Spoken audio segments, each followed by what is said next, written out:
Welcome to MTG Burgeoning, your channel for all things Magic. Another new Magic the Gathering set has been released, so it's time to evaluate it and the corresponding commander cards for any possible improvements that can be made to any of the EDH decks housed in the Burgeoning Commander catalog.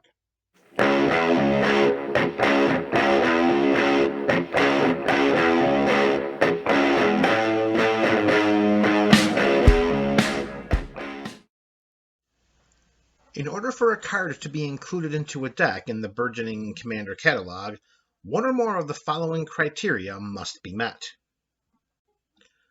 Number 1. Is the card a better version of one already in the 99? The new card should be an improvement over the replaced card in some measurable aspect other than it's new. A new card should replace a card of similar mana value and ability.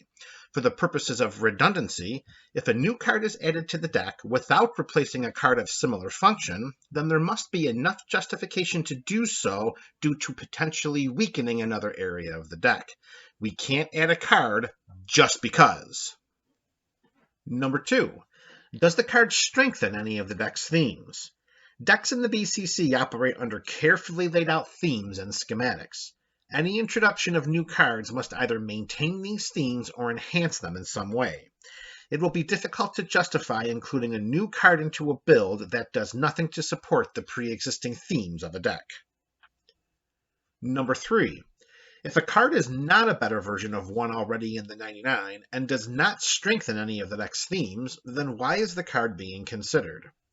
It's not impossible to find a slot for any card in any deck. If a card serves no other purpose than just being new and different to a build, then it is unlikely to enhance thematic synergies or strengthen win conditions in that same deck. These are important factors to recognize. Just because we can add a new card to a deck doesn't mean we should. The challenge will be to protect every build from becoming homogenized due to the frequent influx of new cards entering the format. It is reasonable, from a deck building standpoint, to slightly weaken an area of strength for the purposes of including an outside-the-box card, but it has to make sense to the overall vision of the build. The primary win condition of our Xenagos God of Rebels deck is combat damage. This win condition can be improved by replacing any creatures from the current 99 of this build with more powerful options. In addition, any new cheat-into-play spells and effects, as well as any new forms of combat enhancement, will be assessed for possible inclusion. Unfortunately, there are no cards from this set that meet the criteria needed to trigger a review of the 99 of this deck. The primary win condition of our Edgar Markov deck is combat damage. This win condition can be improved by replacing any vampires from the current 99 of this build with more powerful options. In addition, any new tribal spells and effects, as well as any new forms of combat enhancement, will be assessed for possible inclusion. For the purposes of flavor, any vampire-specific cards will also be evaluated. Sanguine Spy's menace and lifelink abilities synergize with the combat-driven theme of this build. Filtering the top of our library is a benefit, but it costs us a creature to activate. Additionally, the card draw ability has some hoops to jump through. For the investment of 3 mana, Sanguine Spy does not impact the tribe or enhance combat, and its card draw ability is not better than any other vampire option already in the 99. Pass. If only Mari the Killing Quill synergized with vampires instead of only assassins, mercenaries, and rogues, then she would be an automatic inclusion in this deck. Unfortunately, there are only a total of 3 creatures in the current 99 of this build that can trigger Mari's card draw and treasure effects. Although her exiling effect is powerful even without the benefits of drawing cards and creating treasure tokens, Mari does not help to meet the criteria for inclusion into this deck. She does not strengthen the team or enhance combat. This is a tough call, but it's the right call. Pass. Midnight Assassin's mana value of 3 is way too high for just a 1/2 flyer with Death Touch, and Cutthroat Contender is not impactful enough, even as a 1-drop. Pass and pass. If Vampire Scrivener's +1/+1 abilities were not restricted to triggering just during our turn, then greater consideration would be given to this card's possible inclusion. Even though +1/+1 counter and lifelink themes are present in this deck, a 2/2 flyer for 4 and a black mana that does not impact the team or enhance combat is difficult to reconcile. Pass. The primary win condition of this Will Help the Rot Cleaver deck is combat damage. This win condition can be improved by replacing any zombies from the current 99 of this build with more powerful options. In addition, any new tribal spells and effects, as well as any new forms of combat enhancement, will be assessed for possible inclusion. For the purposes of flavor, any zombie-specific cards also will be evaluated. Unfortunately, there are no cards from this set that meet the criteria needed to trigger a review of the 99 of this deck. The primary win condition of this Morrifon the Boundless Wooburg tribal deck is combat damage. This win condition can be improved by replacing Wooburg creatures, spells, and effects from the current 99 of this build with more powerful options. In addition, any new Wooburg synergies, as well as any new forms of combat enhancement, will be assessed for possible inclusion. For the purposes of flavor, any cards with Wooburg casting costs or activated abilities also will be evaluated. Rogue's Gallery has the potential to return 5 creature cards from our graveyard to our hand for the investment of 2 and a black mana. Currently, All Sun's Dawn is the only recursion spell on the 99 that can put creatures into our hand from our graveyard. As our creatures are the primary path to victory via combat, Rogue's Gallery may be too good to not include. With Morrifon's cost reduction effect, it's not unreasonable to fathom returning 5 Wooburg creatures from our graveyard to our hand, and then casting them for free with Morrifon's ability with either Maskwood Nexus or Arcane Adaptation under our control. Which card would you replace from the current 99 of this build for Rogue's Gallery? Courier's Briefcase boils down to whether or not it's worth investing 7 mana to draw 3 cards, because its Enter the Battlefield trigger and treasure ability are not impactful enough. 7 mana for 3 cards just does not compute. Pass. There's a lot to like about Meeting of the Five. The initial investment of 8 mana yields a return of 10 mana and 10 exiled cards from the top of our library. Of course, there is a caveat. The 10 mana can only be used to cast spells with exactly 3 colors. In a 5-color dedicated Charm deck, this could be bonkers. In a dedicated Wooburg deck, like this one, where there are exactly 2 3-colored spells in the current 99, the novelty does not carry over. Pass. The primary win condition of this Kaalia of the Vast deck is combat damage. This win condition can be improved by replacing any angels, demons, or dragons from the current 99 of this build with more powerful options. In addition, any new cheat-to-play spells and effects, as well as any new forms of combat enhancement, will be assessed for possible inclusion. Sanctuary Warden is an amazing card-drawing resource. She's a big, evasive creature and can protect herself. Although Ob Nixilis Unshackled is the only card that doles out any form of counters in the current 99 of this build, the high volume of recursive, cheat-to-play, and copy effects woven into this deck compensates for this. We don't have to cast Sanctuary Warden in order to put the shield counters on her, and when she enters the battlefield, we can remove a shield counter from her immediately to draw a card. Card advantage on a big evasive creature that we can cheat into play, recur, copy, and fits the theme and flavor of our deck? Yes, please. Sanctuary Warden will be added to the 99 of this build, easily replacing Thunder Dragon or Hellkite Tyrant.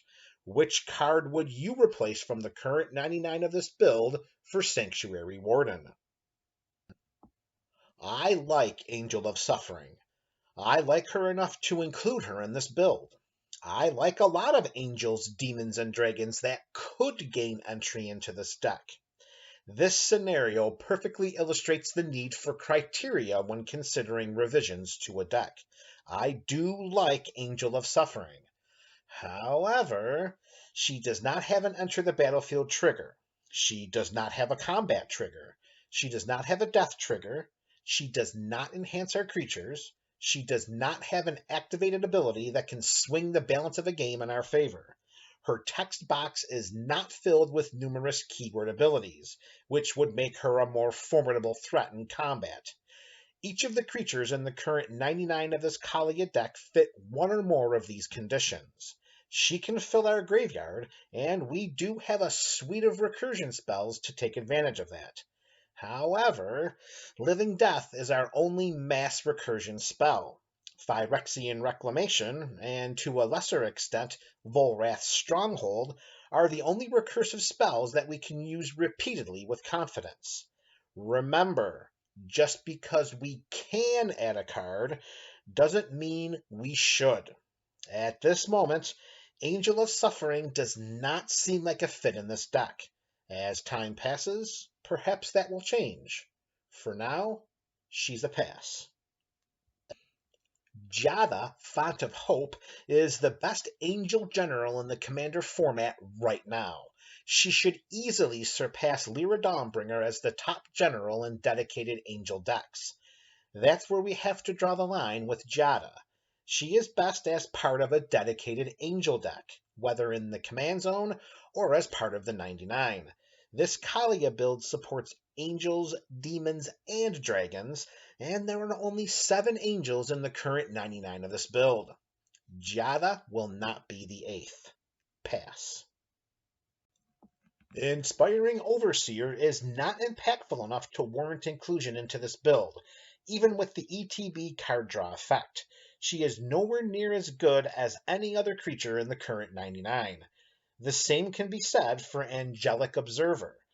This painfully expensive 3/3 flyer is not as impactful as its expected mana value of 6. Lastly, we come to Paragon of Modernity, an Angel Warrior artifact creature with an expensive buffing ability. This angel can't be expected to make an impact in a deck helmed by Kaalia, and it won't. Pass, pass, and pass. The primary win condition of this Kaalia of the Vast deck is combat damage. This win condition can be improved by replacing any angels, demons, or dragons from the current 99 of this build with more powerful options. In addition, any new cheat-to-play spells and effects, as well as any new forms of combat enhancement, will be assessed for possible inclusion. Weathered Sentinels has 3 meaningful keywords, is a defensive stalwart, and can attack as a 5/8 if attacked by another player or players during their last turn. And all for 3 mana? Not only is this wall a fantastic fit for Kathril, it is a powerful addition to any deck. Weathered Sentinels replaces Randonap Hydra in this build without a second thought and is an absolute studly upgrade. Bribe Taker only has 1 keyword ability, but it definitely synergizes with the theme of this build. However, it is dependent on other creatures with counters. In this scenario, it's necessary that Kathril has come into play and has engaged in some counter shenanigans prior to Bribe Taker making an appearance. It is a great creature to curve into after casting our general. There are only a handful of creatures in this build with a mana value of 6 or greater. Carnage Tyrant, Akroma, Vision of Ixidor, Akroma, Angel of Wrath, Avacyn, Angel of Hope, and Zetalpa, Primal Dawn. Is Bribe Taker as important to this build as any of these creatures? No.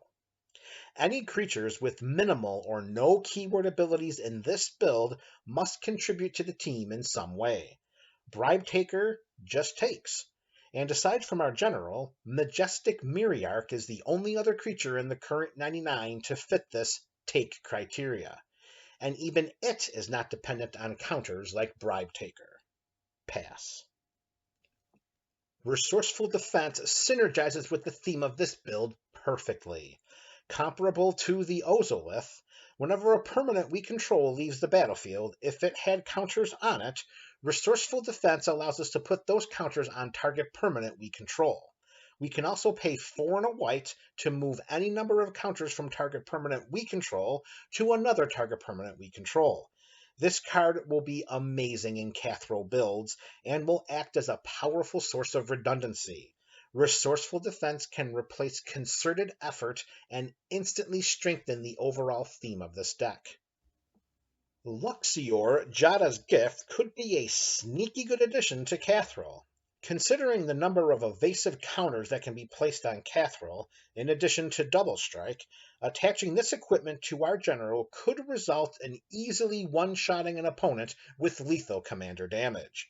Although there are no planeswalkers in the current 99 of this build, adding this Kathril-specific equipment strengthens a potential win condition and makes our commander an even bigger threat. It seems reasonable to slightly weaken our overall gamut of keyword-laden creatures for the purposes of enhancing our general's combat capabilities and strengthening a win condition.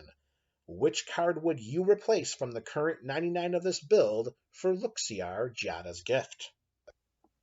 Elspeth Resplendent is the first planeswalker to be considered for inclusion into this Kathril deck, and rightfully so. Elspeth's +1 ability allows us to put a +1/+1 counter and an additional counter from among Flying, First Strike, Lifelink, or Vigilance onto target creature. This ability by itself is powerful enough to reconcile Elspeth's addition to this build.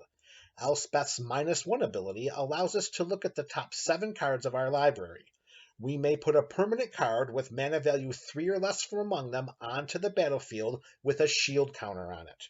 Then we put the rest of the cards on the bottom of our library in a random order. It would have been more beneficial for this build to put those cards into our graveyard, but still worth an activation considering the high number of permanent cards in the 99. Lastly, we can -7 Elspeth and create 5 3/3 white angel creature tokens with flying.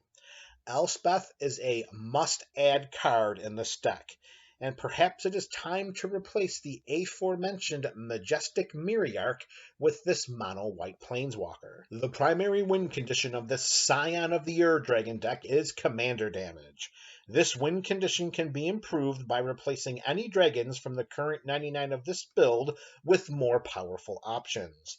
In addition, any new tribal spells and effects, cheat into play spells and effects, as well as any new forms of combat enhancement will be assessed for possible inclusion. For the purposes of flavor, any dragon-specific cards also will be evaluated. Zeatora the Incinerator is a 6/6 flyer with an end-step sacrifice trigger that nets us 3 treasure tokens and direct damage to any target we choose. Although there is a recursion theme woven into the Scion deck, that is the endgame of numerous activations of our general's ability and not from willingly sacrificing one of our dragons. With various cheat into play effects, we want our dragons to stay on the battlefield when put into play. Their presence on the battlefield is more beneficial than inflicting direct damage and creating treasure tokens.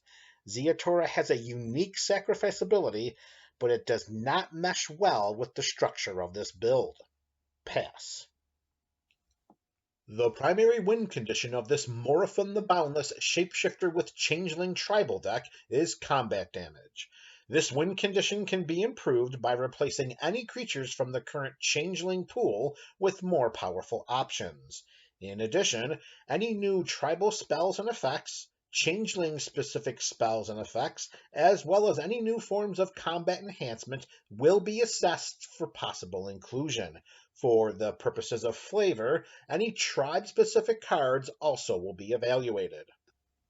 Jada, Font of Hope, is the best angel commander to date. It's only a matter of time until she surpasses Lyra Dawnbringer as the most popular angel general, if she hasn't already.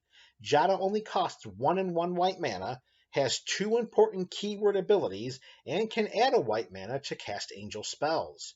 Jada does not grant a global power and toughness boost or other keyword enablers, but she doles out +1/+1 counters equal to the number of other angel creatures we control whenever another angel enters the battlefield under our control. For the purposes of this shapeshifter deck and its changeling pool, Jada offers more at a lesser cost than Lyra Dawnbringer. Imagine casting Patriarch's Bidding with a graveyard filled with changelings, or activating and sacrificing the World Tree and filling the board with every changeling from our library. In Jada's presence, these are potentially game-ending scenarios, of which Lyra Dawnbringer could not deliver. Jada, Font of Hope, replaces Lyra Dawnbringer as the new representative of the Angel Tribe in this deck's changeling pool. Darling of the Masses offers a brand new creature type representative for the changeling pool, Citizens. She automatically gains inclusion into the changing pool because of it, and becomes the 84th different creature type to be represented in this shapeshifter with changeling tribal build. Mari, the Killing Quill, is a 3/2 for 1 and 2 black mana. Whenever a creature an opponent controls dies, we exile it with a hit counter on it. Assassins, mercenaries, and rogues we control have death touch, and whenever this creature deals combat damage to a player, we may remove a hit counter from a card that player owns in exile. If we do, then we draw a card and create 2 treasure tokens. I think I'm in love. Mari exiles our opponent's creatures instead of seeing them fill the graveyard while awaiting future recursion or some other kind of graveyard shenanigans. She gives death touch to our changelings, card draw, and treasure tokens. Mari must be included in the changeling pool. However, to do so, she must replace a current tribal incumbent. Here are the options. Scarblade Elite is the Assassin Tribe representative and allows us to destroy target creature by tapping it and exiling an Assassin card from our graveyard. Kathril Slaver is the Mercenary Tribe representative and allows us to pay 5, tap it, and search our library for a mercenary card with a mana value of 5 or less and put it onto the battlefield. Xerath San the Trickster is the Rogue Tribe representative and allows us to pay 2 blue and a black and return an unblocked attacking rogue we control to our hand and put Xerath San onto the battlefield tapped and attacking. Whenever Xerath San deals combat damage to an opponent, we may put target permanent card from that player's graveyard onto the battlefield and under our control. Mari, the Killing Quill, easily is the better option among any of these 3 choices. But which one does she replace? Let's assess the options. Scarblade Elite provides instant speed creature removal if there's an assassin in our graveyard. Kathril Slaver provides instant speed creature tutoring into play effects.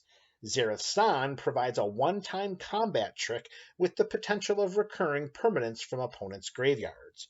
Of these options, Xerath San's abilities appear to be the most limiting to me, but what do you think? Which card would you replace from these 3 choices for Mari, Killing Quill? Syrix, Carrier of the Flame, offers another brand new creature type representative for the changeling pool, Phoenixes.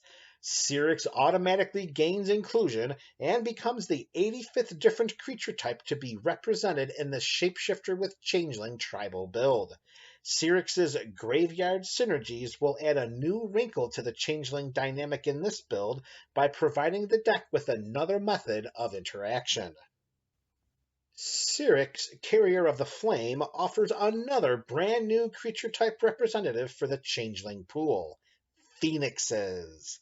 Syrix automatically gains inclusion and becomes the 85th different creature type to be represented in the Shapeshifter with Changeling tribal build. Syrix's graveyard synergies will add a new wrinkle to the Changeling dynamic in this build by providing the deck with another method of interaction. Change of Plans is an instant for X, 1, and a blue mana.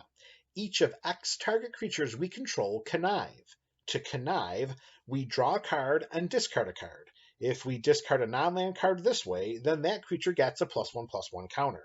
We also may phase out any number of these X target creatures. With Hinata on the battlefield and under our control, this spell will only ever cost 1 blue mana. Card looting, potential buffing, protection in the form of phasing, all in a build that can create swaths of creature tokens?